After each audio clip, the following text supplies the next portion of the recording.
This is not another glow-up checklist telling you to romanticize your life, or buy a cute planner you'll abandon after a week. Let's keep it real, you're probably watching this because you feel stuck, you're frustrated, burnt out, and every time you scroll you see other girls living the life you wish you had. Meanwhile, you feel like you're just surviving. I used to feel like that too. I was waking up every day dreading my own routine, constantly comparing myself to others and thinking, why do I feel so behind when I'm doing everything they said I should be doing? Until one day I stopped trying to be productive and aesthetic and perfect, and I started doing what actually worked, not for a Pinterest board, not for TikTok for me. So in this video, I'm going to share 5 core habits, simple but powerful, that got me out of survival mode and into a life I finally feel good living. 1. The low energy day protocol.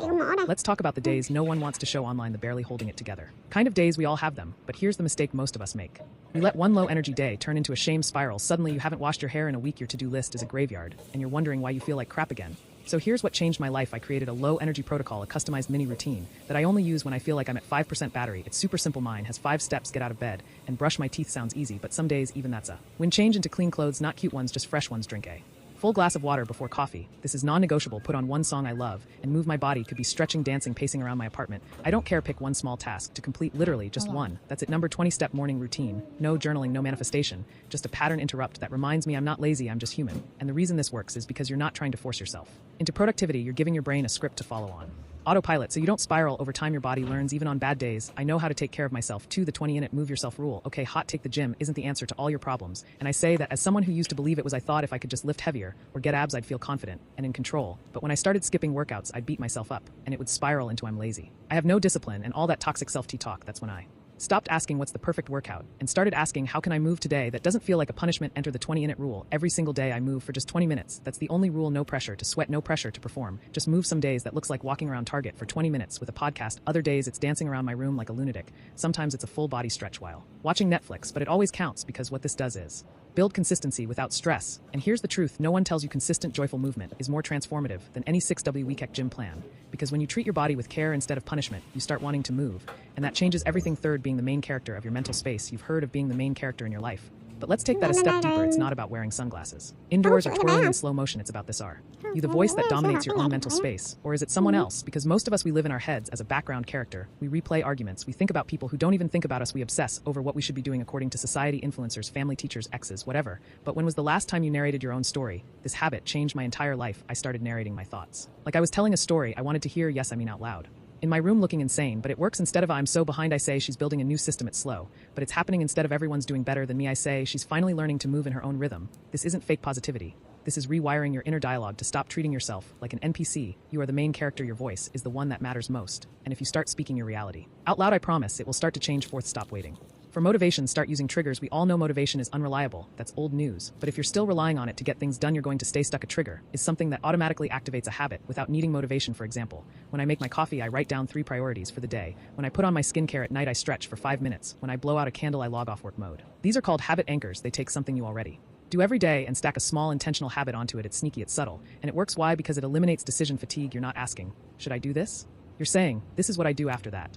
Period. Start small. 1 anchor, 1 habit. Build your life like Lego blocks, not like a Pinterest board. You'll never maintain 5. The 50-105 system for resetting your life. When your life feels like a mess, you don't need a 3-day reset retreat. You need the 5-1015 system. This is my go-to method when everything feels overwhelming and I need a quick reset. Here's how it works. 5 minutes. Declutter your immediate environment. Make your bed, clear off your desk, toss trash. Just 5 minutes. That's it. 10 minutes. Journal only what you're currently avoiding. Don't sugarcoat. Write the truth, even if it's messy. 15 minutes. Do a musto task that's been hanging over your head. Not 5 things, 1 thing. Just do it right now. That's only 30 minutes total. And I swear by it, it's like hitting the reset button on your brain. You'll be shocked how different you feel after just doing those 3 things. It works because it targets the 3 biggest sources of anxiety: clutter, avoidance, and procrastination in under half an hour. 6, stop making your phone your morning voice. Let's be honest, for most of us, the first voice we hear in the morning is our phone. It's Instagram, it's emails, it's news headlines you didn't ask for. You're waking up and instantly giving your brain over to everyone else's energy before you've even remembered who you are. And if you start your day in reaction mode, you'll stay there all day, reacting, scrolling, comparing, spiraling. Here's what changed everything for me. I don't let my phone speak. Before I do every morning, I give myself 10 phone-free minutes, just 10. That's it. No endless morning routine, no pressure to meditate and journal and do yoga. I just stay offline and let my own thoughts be the first ones I hear. Sometimes I just sit with my coffee and breathe. Sometimes I talk to myself like a weirdo. Sometimes I play music and move around. The point is I check in before I check out. That small boundary, it's the reason I'm less anxious, more focused, and more in control of my day. It reminds me my energy belongs to me first. 7, start romanticizing the boring stuff. I know we make fun of the romanticize your life trend, and yeah, the aesthetic edits can feel out of touch sometimes, but let's not throw out the whole idea, because here's the truth: if you wait for your life to feel magical only during vacations, holidays, or big achievements, you're going to feel empty most of the time. So I flipped the script. I started making the boring stuff feel beautiful. I light a candle when I answer emails, I play Paris cafe music. While I clean, I match my socks. Just because it makes me feel like I have my life together. I wear perfume at home for me, no audience. Why does this matter? Because the majority of your life is made up of ordinary moments. And if you can find joy there, even just a little, you stop waiting for your real life to begin, you start living it. So no, you don't have to fake a perfect aesthetic. Just ask yourself, what would make this tiny moment feel 10% more romantic? Do that 8, create a nourish menu for when you're drained, when you feel low, anxious, or overstimulated. What do you actually do? Most people either numb out, hello 4-hour TikTok scroll, or spiral into guilt because you're not doing anything productive. So here is what I did instead. I made myself a nourish menu. It's a literal list I keep in my notes app titled Things That Make Me Feel Like a Person Again. Mine includes take a warm shower with music on, watch comfort YouTube videos, Emma Michelle.